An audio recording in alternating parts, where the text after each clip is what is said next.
ყველაფერს, რასაც ვაკეთებთ, გავლენა აქვს ჩვენს გარშემო არსებულ სამყაროზე. ეს შეიძლება იყოს კარგიც და ცუდიც. უმეტეს შემთხვევაში ასეთი გავლენები შეიძლება მცირე ეფექტებად მოგვეჩვენოს. მაგალითად, თუ ცარიელ ქილას გადასამუშავებელ ურნაში გადაგდების ნაცვლად დააგდებ მიწაზე, დიდად არ შეცვლი იმ პარკის ან ქალაქის ან ქუჩის სისუფთავეს, სადაც ხარ. თუმცა ასეთმა ქმედებებმა შეიძლება დაიწყოს დაგროვება. რა მოხდება თუ ყველა ვისაც იცნობს ზუსტად ეგრე მოიქცევა და მიწაზე დაყრის ნაგავს, ან ახლომდებარე ქარხანა მთელ ნაგავს დაცლის ქუჩაში. დედამიწის მოსახლეობის ზრდასთან ერთად ჩვენ მოვიხმართ სულ უფრო და უფრო მეტ ბუნებრივ რესურსს და უყრით. ეს მაგალითი ნაგვის გროვაზე არის დაბინძურების შედარებით უბრალო მაგალითი, რაც ასევე შეიძლება გულისხმობდეს ტოქსიკურ ნაწილაკებს ჩვენს ჰაერში ან წყალში. ადამიანის საქმიანობა ხელს უწყობს უფრო რთულ პრობლემებს, როგორებიცაა მაგალითად გადაჭარბებული თევზაობა ან ტყეების გაჩეხვა, რამაც შეიძლება ველური ბუნება გადაშენების პირას მიიყვანოს და დაარღვიოს ის ბუნებრივი პროცესები, რომლებიც ჩვენს პლანეტას შეუფერხებლად ამუშავებს. მოდი ვნახოთ ნამდვილი ადგილი, რომელიც ამ რთულ ეკოლოგიურ პრობლემებს აწყდება. ეს არის ურმიის ტბა ირანში, რომელიც ერთ დროს ახლო აღმოსავლეთში უდიდესი და დედამიწაზე სიდიდით მე-6 მარილიანი ტბა იყო. ეს იყო პოპულარული დანიშნულების ადგილი როგორც ადამიანებისთვის, რომლებსაც მისი უნიკალური მარილიანი სანაპიროების მონახულება სურდათ, ასევე გადამფრენი ფრინველებისთვის, როგორებიცაა ფლამინგოები და ვარხვები, რომლებიც აქ ხანგრძლივი მოგზაურობის დროს ისვენებდნენ.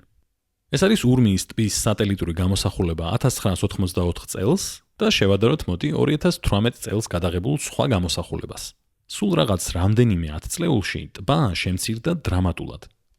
1980-იან წლებში ირანს ახალი სამუშაო ადგილები და სურსათის წყაროები სჭირდებოდა მზარდი მოსახლეობისთვის. უფრო მეტმა ადამიანმა დაიწყო ურმიის ტბასთან ახლოს გადასვლა და ლანდშაფტის დიდი ნაწილების სასოფლო სამეურნეო მინდვრებად გადაქცევა. ეს ხალხი ცდილობდა, რომ ახალი მომგებიანი კულტურა მოეყვანათ, როგორიცაა ვაშლი, საზამთრო და შაქრის ჭარხალი. მაგრამ ამ მცენარეებიდან ბევრს გაცილებით მეტი წყალი სჭირდება, ვიდრე მშრალი კლიმატი უზრუნველყოფდა. ამიტომ რეგიონში ადამიანებმა მრავალ მდინარეზე ააშენეს კაშხლები, რათა უფრო ადვილად გადაეტანათ მტკნარი წყალი თავიანთ მინდვრებში.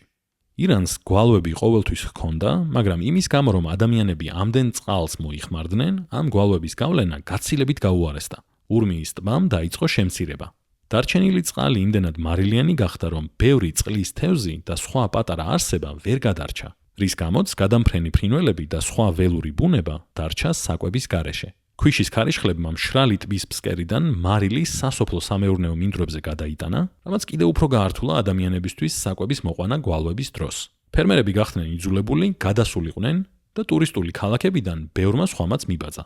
ეს იმიტომ, რომ ცოტა სურდა მომაკვდავი ტბის მონახულება, სადაც ადამიანები შეიძლება დაავადებულიყვნენ მარილიანი ჰაერის სუნთქვით. გარკვეულ მომენტში ურმიის ტბამ თავისი ისტორიული მოცულობის თითქმის 90% დაკარგა და მის გარშემო ერთ დროს აყვავებული ქალაქები ახლა არის მიტოვებული ადგილები. ეს ყველაფერი გამოიწვია ადამიანის საქმიანობამ. არამდგრადი ფერმერული პრაქტიკის და წყლის დინების გადაკეტვის გამო მოხდა ეკოლოგიური კატასტროფა. თუმცა ადამიანის საქმიანობა ყოველთვის უარყოფითი არ არის.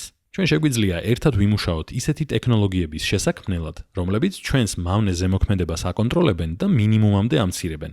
რადგან ეკოლოგიური პრობლემები ხშირად ასეთი რთულია, მდგრადი გადაწყვეტილებების შესაქმნელად ბევრი სხვადასხვა რამის გათვალისწინება გვჭირდება.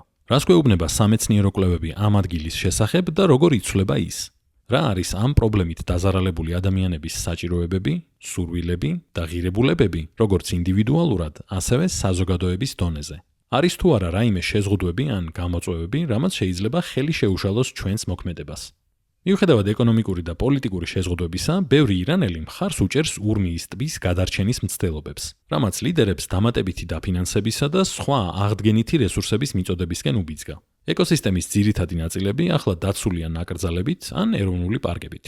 მკვლევარებმა რეგიონში დანერგეს ახალი ფერმერული პრაქტიკები, როგორიცაა ისეთი ბროწეულის ხეების დარგვა, რომლებიც წყალს ნაკლებად მოიხმარენ, ან მოსავლის ღამით მორწყვა აორთქლების თავიდან ასაცილებლად.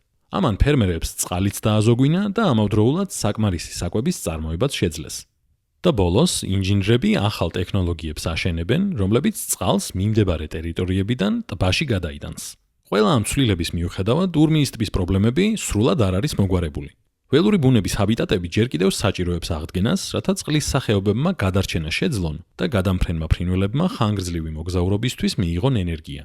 წყლის დონე ჯერ კიდევ ძალიან დაბალია იმისთვის, რომ მოიზიდოს ბევრი ტურისტი. და მშრალი ტბის ფსკერიდან მარილი კვლავაც აზიანებს ადამიანის ჯანმრთელობას ქვიშის ქარიშხლების დროს. ასევე ხალხი წუხს იმაზე, რომ ურმიის ტბაში მიმდებარე რეგიონებიდან წყლის გადატანამ შეიძლება კიდევ უფრო ფართომასშტაბიანი წყლის დეფიციტი გამოიწვიოს.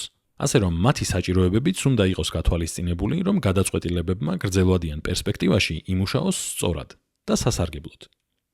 მიუხედავად იმისა, რომ ჯერ კიდევ ბევრია გასაკეთებელი, ამ მცდელობებმა რამდენიმე კარგ წვიმიან წელთან ერთად ურმიის ტბას თავისი ისტორიული ზომის დაახლოებით ნახევარზე დაბრუნების საშუალება მისცა. აი შეგვიძლია ვნახოთ Google Earth-ის გამოსახულება 2022 წლიდან. მთლად იმ მდგომარეობას არ დაბრუნებია, რაშიც თავიდან იყო, მაგრამ კარგ გზას ადგას. ურმიის ტბა არ არის ერთადერთი ტბა დედამიწაზე, რომელიც ადამიანის საქმიანობის გამო საფრთხის ქვეშაა. მაგალითად, მსგავსად დიდი მარილიანი ტბა ამერიკის შეერთებულ შტატებშიც მცირდება ძალიან მსგავსი მიზეზების გამო.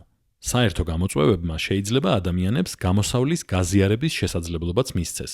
ადამიანებს შეუძლიათ ისწავლონ იმისგან, რას აკეთებენ სხვები მსგავსი პრობლემების მოსაგვარებლად, ან თუნდაც მოიფიქრონ ახალი იდეები. მაგალითად, ირანელმა და ამერიკელმა მკვლევარებმა დაიწყეს ერთად მუშაობა და ორივე მარილიანი ტბის კონსერვაციის აქტივობების შედარება. მიუხედავად იმისა, რომ ისინი მსოფლიოს სხვადასხვა კუთხიდან არიან.